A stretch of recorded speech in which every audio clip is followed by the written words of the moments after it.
നമസ്കാരം. കുട്ടികളിൽ കാണപ്പെടുന്ന ആർത്രൈറ്റിസ് അഥവാ സന്ധിവാതം എന്നത് അധികമാരും ചർച്ച ചെയ്യപ്പെടാത്ത ഗുരുതരമായ ഒരു രോഗമാണ്. എല്ലാ വർഷവും ജൂലൈ മാസം JAA അഥവാ ജുവനൈൽ ഇഡിയോപ്പതിക് ആർത്രൈറ്റിസ് മാസമായി നമ്മൾ ആചരിക്കുകയാണ്. എന്താണ് JAA? JAAയുടെ സൈൻസ് ആൻഡ് സിംറ്റംസ് അല്ലെങ്കിൽ ലക്ഷണങ്ങൾ എന്താണ്? രോഗം എങ്ങനെ നിർണ്ണയിക്കാം? തുടർ ചികിത്സാ രീതികൾ എന്താണെന്ന് നമ്മൾക്ക് പറഞ്ഞ് മനസ്സിലാക്കി തരാനായി ഇന്ന് നമ്മുടെ കൂടെയുള്ളത് ദയ റോയൽ ഹോസ്പിറ്റലിലെ പ്രശസ്തനായ ശിശുരോഗ വിദഗ്ധൻ ഡോക്ടർ മുഹമ്മദ് ഷംസുദ്ദീൻ സാറാണ്. Welcome sir. Thank you. എല്ലാവരിലും ഒരു സംശയം ചെലവഴിക്കുന്ന ഒരു കാര്യമാണ് ഈ എന്താണ് ആർത്രൈറ്റിസ്, അല്ലെങ്കിൽ കുട്ടികളിൽ ആർത്രൈറ്റിസ് വരുമോ എന്നുള്ളൊരു ഡൗട്ട് എല്ലാവരിലും ഉണ്ടാകുന്ന ഒരു ചോദ്യമാണ്. അപ്പോൾ അവർക്ക് എല്ലാവർക്കും വേണ്ടിയിട്ട് സർ, എന്താണ് JAA അഥവാ ജുവനൈൽ ഇഡിയോപ്പതിക് ആർത്രൈറ്റിസ്? കുട്ടികളിൽ അസ്ഥിവാതത്തിന് പറയുന്ന ഒരു പേരാണ് ജുവനൈൽ ഇഡിയോപ്പതിക് ആർത്രൈറ്റിസ്. ആ പേര് സൂചിപ്പിക്കുന്ന പോലെ തന്നെ ജുവനൈൽ എന്ന് പറയുമ്പോൾ കുട്ടികളാണ്. ഇഡിയോപ്പതിക് എന്ന് പറഞ്ഞാൽ കാരണങ്ങൾ രേഖപ്പെടുത്താത്ത അസ്ഥിവാതമാണ് ജുവനൈൽ ഇഡിയോപ്പതിക് ആർത്രൈറ്റിസ്. ഇപ്പോൾ കാരണങ്ങൾ അറിയില്ല എന്ന് പറഞ്ഞു, അതായത് ഇഡിയോപ്പതിക് എന്ന് പറയുന്നത്. അപ്പം ഇതിന് സ്പെസിഫിക് ആയിട്ട് എന്തെങ്കിലും റീസൺസ് ഉണ്ടാകുമോ? അതായത് എന്തെങ്കിലും പ്രത്യേകിച്ച് ഒരു കോസ് എന്ന് പറയുന്ന എന്തെങ്കിലും ഉണ്ടാകുമോ? പ്രധാനമായും 3 കാരണങ്ങളാണ് സാധാരണ JAA ആയിട്ട് ഉണ്ടാകുന്നത്. ഒന്നാമതായിട്ടുള്ളത് ഇതൊരു ഓട്ടോ ഇമ്മ്യൂൺ ഡിസീസ് എന്ന് പറയും. അതായത് നമ്മുടെ രോഗപ്രതിരോധ സംവിധാനം, ഇമ്മ്യൂണിറ്റി സിസ്റ്റം, അതിൻ്റെ തന്നെ ശരീരത്തിൽ തന്നെ സന്ധികളെ ആക്രമിക്കുന്ന ഒരു സ്വഭാവമാണിത്. അതിന് ഹെറിഡിറ്ററി ആയിട്ടുള്ള പാരമ്പര്യമായിട്ടുള്ള കാരണങ്ങളുണ്ട്. അതുപോലെ പുറമേയുള്ള എൻവറോൺമെൻറ്റൽ ഫാക്ടേഴ്സ് ആയിട്ടുള്ള ഇൻഫെക്ഷൻ അതുപോലെയുള്ള കാരണങ്ങളുണ്ടാവും. ഓവറായിട്ട് ആൻറ്റിബയോട്ടിക് യൂസ് ചെയ്യുമ്പോൾ ഈ പ്രതിരോധ സംവിധാനത്തിന് തടസ്സം വരാം. അങ്ങനെയുള്ള പ്രത്യേക കാരണങ്ങൾ, ജനിതകമായ കാരണങ്ങൾ, ഫോർ എക്സാമ്പിൾ HLA, B27 അതുപോലെയുള്ള ഹ്യൂമൻ ലൂക്കോസൈറ്റ് ആൻറ്റിജൻ ഇതുപോലുള്ള ഈ പ്രതിരോധ സംവിധാനത്തെ ആക്രമിച്ച് അങ്ങനെ ഉള്ള ഒരു രൂപത്തിലാണ് ഇതുണ്ടാവാറുള്ളത്. അതും അതിൻ്റെ റീസൺസ് ആയിട്ട് അതിൻ്റെ കാരണങ്ങളിൽ ഉൾപ്പെടുത്താവുന്നതാണ്. ഓക്കെ. ഇപ്പം ചില രോഗങ്ങളിൽ തന്നെ നമുക്ക് ഡിഫറെൻറ്റ് ടൈപ്സ് ഉണ്ട്. ഇപ്പം ടൈപ്പ് 1 ഡയബറ്റീസ്, ടൈപ്പ് 2 ഡയബറ്റീസ് എന്നുള്ള പോലെ. അതുപോലെ എന്തെങ്കിലും ഈ രോഗത്തിന് സ്പെസിഫിക് ആയിട്ടുണ്ടോ സർ? തീർച്ചയായും. അതായത് ഈ ജുവനൈൽ ഇഡിയോപ്പതിക് ആർത്രൈറ്റിസ് പ്രധാനമായും 4 തരമായിട്ടാണ് കാണാറുള്ളത്. ഒന്ന് ഒലിഗോ ആർട്ടിക്കുലാർ എന്ന് പറയും. അതായത് 4ൽ കുറവ് സന്ധികളെ ബാധിക്കുന്ന രോഗം. 4ൽ കുറവ് എന്ന് പറയുമ്പോൾ നമ്മുടെ ഹിപ്പ് ജോയിൻറ്റ്, എടുപ്പല്ല്, അതുപോലെ മുട്ട് ജോയിൻറ്റ്, അസ്ഥിസന്ധി, അതുപോലെ കണങ്കാല്, അതുപോലെ കൈത്തണ്ട, അങ്ങനെ ചെറിയ 3-4 സന്ധികളെ മാത്രം ബാധിക്കുന്നതിന് ഒലിഗോ ആർട്ടിക്കുലാർ എന്നും, 5ൽ കൂടുതലായിട്ട് പോളി ആർട്ടിക്കുലാർ എന്ന് പറയും. അതായത് 5ൽ കൂടുതൽ ജോയിൻറ്റുകളെ, വിരലുകളുടെ ജോയിൻറ്റ്, കഴുത്തിൻ്റെ ജോയിൻറ്റ്, അതുപോലെ 5ൽ കൂടുതൽ സന്ധികളെ ബാധിക്കുന്നതിന് പോളി ആർട്ടിക്കുലാർ എന്നും. പിന്നെ സിസ്റ്റമിക് എന്ന് പറയുന്നൊരു ഉണ്ട്. അതായത് പനിയോടുകൂടി 2-3 ആഴ്ച നീണ്ടു നിൽക്കുന്ന പനി, അതുപോലെ തൊലിപ്പുറത്ത് റാഷസ്, സ്കിന്നിൽ തടിച്ചു പൊന്തുക, അങ്ങനെ ഉണ്ടാകുന്ന JAAകളെയാണ് സിസ്റ്റമിക് JAA എന്ന് പറയുന്നത്.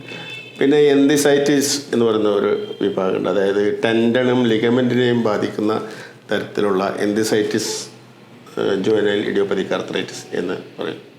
ഇപ്പോൾ വേറെ ഏതെങ്കിലും അവയവത്തെ ഇത് ബാധിക്കുമോ? ഇപ്പം കണ്ണോ അല്ലെങ്കിൽ ത്വക്ക് അങ്ങനെ എന്തെങ്കിലും? അതെ, ഞാൻ പറഞ്ഞു കഴിഞ്ഞല്ലോ, ത്വക്കിനെ ബാധിക്കുന്ന, ചർമ്മരോഗത്തെ ബാധിക്കുന്ന റാഷസ്, അതുപോലെ കണ്ണിന് ചിലപ്പം ചുവപ്പ് നിറം ബാധിച്ച് ഊയേറ്റിസ്, അങ്ങനെയുള്ള രോഗങ്ങൾ ഉണ്ടാവാറുണ്ട്. കുടലിനെ ചിലപ്പം ബാധിക്കാറുണ്ട്.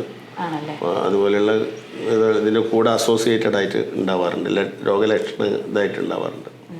ഇപ്പം എല്ലാവരിലും മാതാപിതാക്കളിൽ എസ്പെഷ്യലി എന്താ പറയുക, മനസ്സിലുണ്ടാകുന്ന ഒരു ചോദ്യമാണ് ഞാനിപ്പോൾ ചോദിക്കാൻ പോകുന്നത്. ഇതിൻ്റെ കോമൺ ആയിട്ടുള്ള സിംറ്റംസ് അല്ലെങ്കിൽ രോഗലക്ഷണങ്ങൾ ഡീറ്റെയിൽഡ് ആയിട്ട് എന്തൊക്കെയാണ് സ്പെസിഫിക് ആയിട്ട് കുട്ടികളിൽ കാണപ്പെടുന്നത്? കുട്ടികളിൽ സാധാരണ കാണപ്പെടുക രാവിലെ എഴുന്നേൽക്കുമ്പോൾ മോർണിംഗ് സ്റ്റിഫ്നെസ് എന്ന് പറയും. ഈ സന്ധികളിലൊക്കെ ഒരു മുറുക്ക് അനുഭവപ്പെടും, ഒരു കടുപ്പം. രാവിലെ എഴുന്നേറ്റ ഉടനെ അവർക്ക് ആക്ടിവിറ്റി ചെയ്യാൻ പറ്റില്ല, ഒരു വാമപ്പ് ചെയ്യേണ്ടി വരും. ഇപ്പോൾ ബെഡിൽ എടുക്കുന്ന കുട്ടിയാണെങ്കിൽ ഒരു ഉടനെ എണീറ്റ് വിളിച്ചാൽ വരില്ല. അപ്പോൾ നമ്മൾ കാര്യം കുട്ടി സ്കൂളിൽ പോകുമ്പോൾ മടി പിടിച്ചിട്ടാണ്. പക്ഷെ അവർക്ക് പൊങ്ങി വരാനൊരു ബുദ്ധിമുട്ടുണ്ടാവും. അവർ ചിലപ്പം കുട്ടീനെ വിളിച്ചാൽ മുടന്തി വരും, ലിംബിങ്, ഒരു കാലിൽ നടന്നു വരും. ചിലപ്പം ചില കുട്ടികളിൽ അത് പിന്നെ എന്താ പറയുക, ടോ വാക്കിങ്, വിരലിൽ നടക്കും, ശരിക്കും കാല് നിലത്ത് വെക്കാതെ നടന്നു വരാം. ചില കുട്ടികൾക്ക് ഈവൻ നമ്മൾ റുട്ടീനായിട്ടുള്ള കാര്യങ്ങൾ, ബട്ടൺസ് ഇടാൻ ബുദ്ധിമുട്ട് അനുഭവപ്പെടാം. അതുപോലെ സ്റ്റെയർ കേസ് എന്തെങ്കിലും കയറി പോയിട്ട് എടുത്തുകൊണ്ടുവരാൻ പറഞ്ഞാൽ അവർക്ക് പറ്റിയെന്ന് വരില്ല. അതുപോലെ പിന്നെ ഈവൻ ടിഫിൻ ബോക്സ് വരെ തുറക്കാൻ പറ്റാത്ത ബുദ്ധിമുട്ട് അനുഭവപ്പെടുന്ന ഒരു അവസ്ഥ ഉണ്ടാവും. പിന്നെ ഉണ്ടാകുന്നത് ഈ സന്ധികളിലൊക്കെ നീര് വെക്കുക എന്നുള്ളതാണ്. ജോയിൻ്റൊക്കെ നല്ല വീക്കം വെച്ചിട്ടുണ്ടാവും. അതുപോലെ സന്ധികളിലൊക്കെ നല്ല വേദന, കടുത്ത വേദന. ഈ മോർണിംഗ് സ്റ്റിഫ്നെസ് പുറമെ ഈ ജോയിൻറ്റുകളിൽ ഒക്കെ നീരും വേദനയും. അതുപോലെ നമ്മൾ തൊട്ട് നോക്കുമ്പോൾ അവിടെ ചൂട് അനുഭവപ്പെടാം. ഈ നീര് വരുന്നതിൻ്റെ ഭാഗമായിട്ട് ചൂട് അനുഭവപ്പെടാം. പിന്നീട് ഉണ്ടാകുന്ന ഒരു രോഗലക്ഷണം എന്ന് പറഞ്ഞാൽ ഞാൻ നേരത്തെ പറഞ്ഞ പോലെ തൊലിപ്പുറത്തുണ്ടാകുന്ന റാഷസ്, കണ്ണിനുണ്ടാകുന്നത്, അതുപോലെ അതിൻ്റെ ഗ്രോത്തിനെ തന്നെ എഫക്റ്റ് ചെയ്യാം. അവരുടെ വളർച്ച, മുരടിപ്പ് തന്നെ ചിലപ്പം ഭാഗമായിട്ട് സംഭവിക്കാം. ഇതൊക്കെയാണ് പ്രധാന രോഗലക്ഷണങ്ങൾ. ഇപ്പോൾ ഞാൻ പല പേഷ്യൻസും പറയണ കേട്ടിട്ടുണ്ട്, കുട്ടികളുടെ രാത്രി കാലങ്ങളിൽ കൈകാലുകൾ വേദന എടുക്കുന്നു എന്ന് പറയുന്നത്. അപ്പം അത് നമുക്ക് JA ആയിട്ട് കൺസിഡർ ചെയ്യാൻ പറ്റുമോ? ഗ്രോയിങ് പെയിൻ എന്ന് പറയുമ്പോൾ സാധാരണ ഉണ്ടാകുന്നത് രാത്രി കാലങ്ങളിലാണ് വേദന. അത് ഇതുപോലെ മോർണിംഗ് അല്ല. അത് കാലിലാണ് കൂടുതലായിട്ട് വേദന അനുഭവപ്പെടുക. പ്രത്യേകിച്ച് കാലിലെ തൊടഭാഗത്ത്, അതുപോലെ കാൽക്കുഴ, നമ്മുടെ കാഫ് മസിൽ. അത് കുട്ടിക്ക് രാത്രി കാലങ്ങളിൽ ഭയങ്കര വേദനയായിട്ട് കുട്ടികൾ കരയും. രാവിലെ അത് ഓട്ടോമാറ്റിക്കായിട്ട് കുറയും. ഇത് നേരെ തിരിച്ചാണ്. JA എപ്പോഴും മോർണിംഗിലാണ് കൂടുതൽ വരാറുള്ളത്. പിന്നെ അതെ. പിന്നെ പകലുമാണ്. പിന്നെ ഈ അത് ഓവറായിട്ട് ആക്റ്റീവായിട്ട് ഓടി നടക്കുന്ന കുട്ടികളിലാണ് ഈ ഗ്രോയിങ് പെയിൻ ഉണ്ടാവുക. അതായത് അത് മസിൽ ഫെറ്റീഗ് കൊണ്ടാണ്, മസിലിൻ്റെ ക്ഷീണം കൊണ്ടാണ് ഉണ്ടാകുന്നത്. അതിനെപ്പറ്റി നമുക്ക് വേറൊരു സമയത്ത് പ്രതിപാദിക്കാവുന്നതാണ്. ഇപ്പോൾ ഈ ഒരു കണ്ടീഷൻ വന്നു, JA വന്നു. ഇപ്പം ഈ വേദന, ഈ സിംറ്റംസ് ഒക്കെ ഇപ്പോൾ സാറ് ഡിസ്കസ് ചെയ്തു. ഇത് എപ്പോഴാണ് നമ്മൾ JA ആയി കൺസിഡർ ചെയ്യപ്പെടുന്നത്? ഈ കുട്ടികൾക്കുണ്ടാകുന്ന ഈ വേദനകൾ, ഈ സന്ധികളിലുണ്ടാകുന്ന എപ്പോഴെങ്കിലുള്ള വേദനയെ നമ്മൾ JA ആയിട്ട് കാണൂല. 16 വയസ്സിന് താഴെയുള്ള കുട്ടികളിൽ ഒരു 6 ആഴ്ചയിൽ നീണ്ടു നിൽക്കുന്ന ഇതുപോലെയുള്ള സിംറ്റംസ് ഉള്ള ഇതിനെയാണ് നമ്മൾ JA വിഭാഗത്തിൽപ്പെടുത്താറുള്ളത്. ഇപ്പോൾ നമ്മൾ ഒരുപാട് സിംറ്റംസ് ഉള്ള ഒരു രോഗമാണ് ഈ JA എന്ന് പറയുന്നത്. അപ്പോൾ സ്വാഭാവികമായും അതിന് ടെസ്റ്റുകൾ എന്താണെന്നുള്ളത് അറിയാനുള്ള ഒരു ക്യൂരിയോസിറ്റി, ഒരു ആകാംക്ഷ എല്ലാവർക്കും ഉണ്ടാകും. സോ എന്തൊക്കെ രോഗനിർണയ മെത്തേഡ്സ് ആണ് നമുക്ക് JAക്ക് ഉള്ളത് സർ? സാധാരണ നല്ലൊരു ചോദ്യമാണത്. സാധാരണ രോഗലക്ഷണങ്ങൾക്ക് പുറമെ ചില ടെസ്റ്റുകൾ ഇതിന് പ്രത്യേകമായിട്ടുണ്ട്.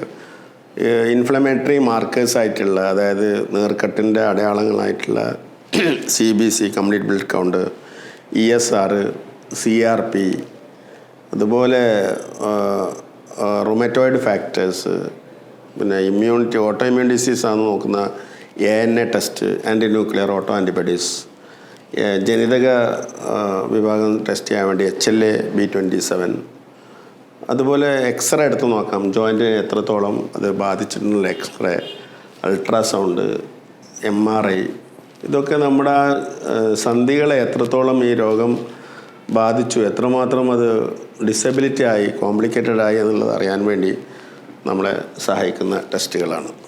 ഒരുപാട് വിപുലമായ ടെസ്റ്റുകൾ തന്നെ നമുക്ക് കണ്ടുപിടിക്കാനായിട്ട് ഉണ്ടല്ലേ സർ? തീർച്ചയായും. അപ്പോൾ ഇതിന്റെ ഭാഗമായിട്ട് അടുത്തൊരു ചോദ്യം എന്തിൻ്റെയായാലും ചോദിക്കാൻ പോകുന്നത് ഇതിന്റെ ട്രീറ്റ്മെന്റിനെ പറ്റിയിട്ടായിരിക്കും.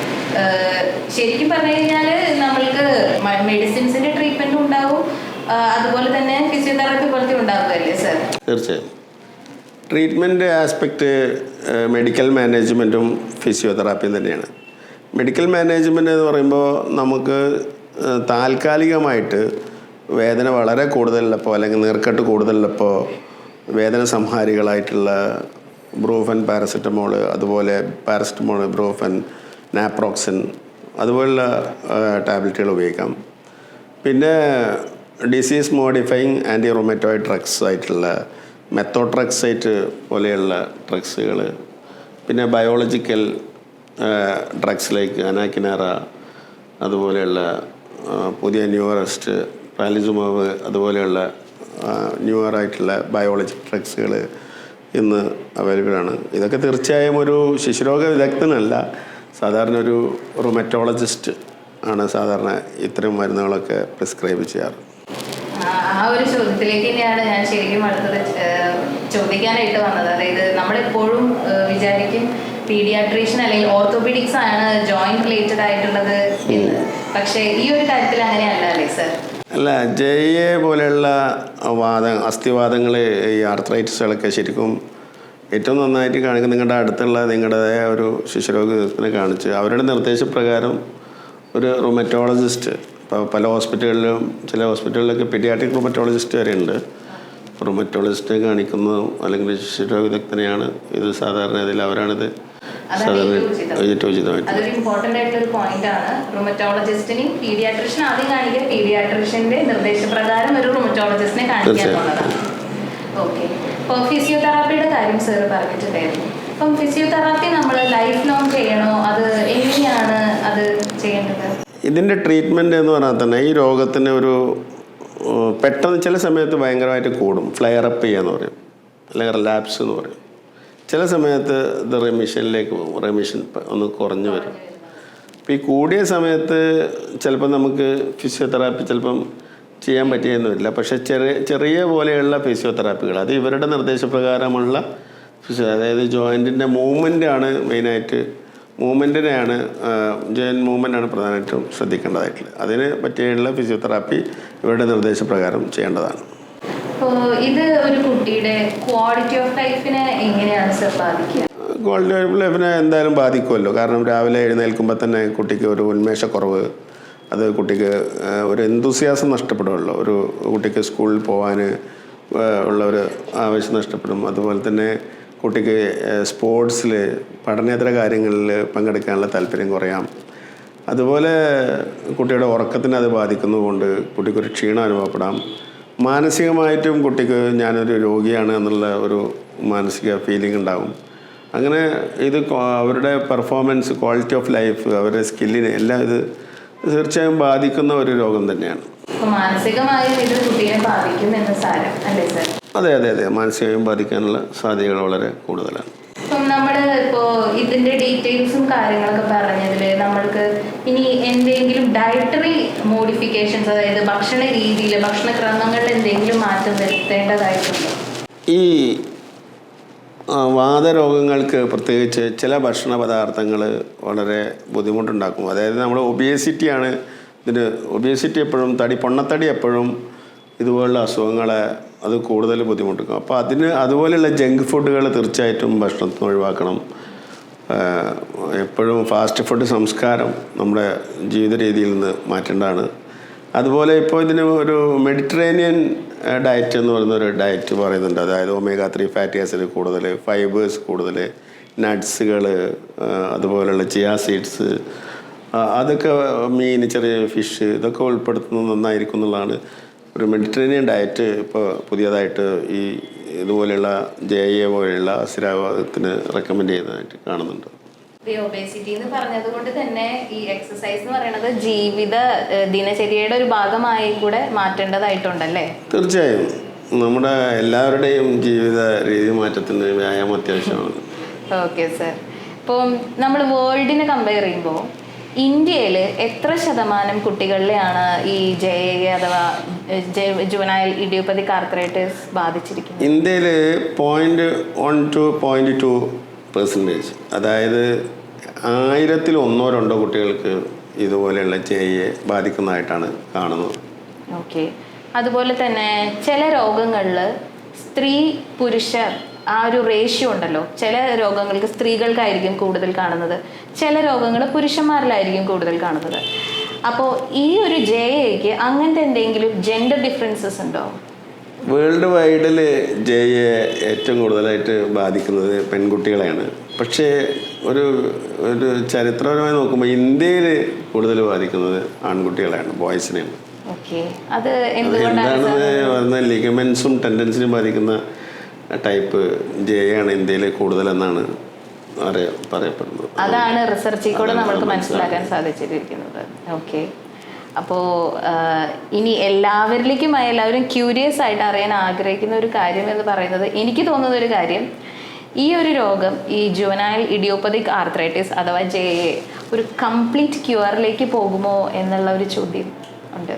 കംപ്ലീറ്റ് ഒരു രോഗശാന്തി ഇതിന് പോസിബിൾ അല്ല. കാരണം ഇതൊരു ഓട്ടോ ഇമ്മ്യൂൺ ഡിസീസ് ആയതുകൊണ്ട് രോഗശമനം, അതായത് റെമിഷൻ ആണ് ഇതിൽ ഉണ്ടാക്കാൻ കഴിയും. റെമിഷൻ ശരിയായ ചികിത്സ കൊടുത്തു കഴിഞ്ഞ് നമ്മൾ നേരത്തെ പറഞ്ഞ പോലെ ഉള്ള കാര്യങ്ങൾ, ഡിസീസ് മോഡിഫൈഡിങ് ആൻറ്റി റൊമറ്റോയിഡ് ഡ്രഗ്സോ ബയോളജിക്സോ, നല്ല രീതിയിലുള്ള ഭക്ഷണക്രമമോ അതുപോലുള്ള കാര്യങ്ങളൊക്കെ ചെയ്ത് നമുക്കിതിനെ രോഗശമനത്തിലേക്ക് കൊണ്ടുപോകാൻ കഴിയും.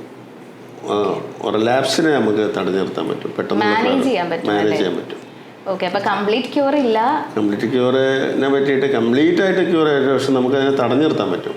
ഓക്കെ, അപ്പോൾ ഒരു ഡൗട്ടും കൂടി എനിക്കുണ്ട്. അതായത് ഇപ്പോൾ ഈ JA എന്നുള്ളത് കുട്ടികളിൽ കാണപ്പെടുന്ന ഒരു രോഗമാണല്ലോ. അത് എങ്ങനെയാണ് നമ്മൾ പ്രായമാകുമ്പോൾ അത് റുമറ്റോയ്ഡ് ആർത്രൈറ്റിസിലേക്ക്, ഓട്ടോ ഇമ്മ്യൂൺ എന്ന് പറഞ്ഞുകൊണ്ട് ചോദിക്കുകയാണ്, റുമറ്റോയ്ഡ് ആർത്രൈറ്റിസിലേക്ക് മാറുമോ അതോ ഇത് ഇങ്ങനെ തന്നെ പ്രോഗ്രസ് ചെയ്യുമോ അതോ എങ്ങനെയാണ് സർ അത്? ഈ JA ഒരിക്കലും റൊമറ്റോയിഡ് ആർത്രൈറ്റിസ് ആയി മാറാറില്ല. പക്ഷേ റൊമറ്റോയിഡ് ഫാക്ടർ പോസിറ്റീവ് എന്ന് പറഞ്ഞൊരു JA ഉണ്ട്. അത് അങ്ങനെ തന്നെ നിലനിന്ന് അഡൽട്ട്ഹുഡ് JA ആയിട്ട് അതിങ്ങനെ പെർസിസ്റ്റ് ചെയ്യാൻ സാധ്യതയുണ്ട്. അങ്ങനെ ജോയിൻറ്റുകളെല്ലാം അത് ബാധിക്കാൻ സാധ്യതയുണ്ട്. ഓക്കെ, അപ്പോൾ JA എന്ന് പറയുന്നത് റുമറ്റോയ്ഡ് ആർത്രൈറ്റിസ് ആയി മാറില്ല, പക്ഷെ അത് ക്രോണിക് ആയിട്ടുള്ള JA ആയിട്ട് മാറാൻ ചാൻസസ് ഉണ്ട് എന്നല്ലേ? ഓക്കെ, ഇപ്പോൾ സമയപരിമിതി മൂലം ഈ ചർച്ച ഇവിടെ അവസാനിപ്പിക്കാൻ സമയമായി തോന്നുന്നു സർ.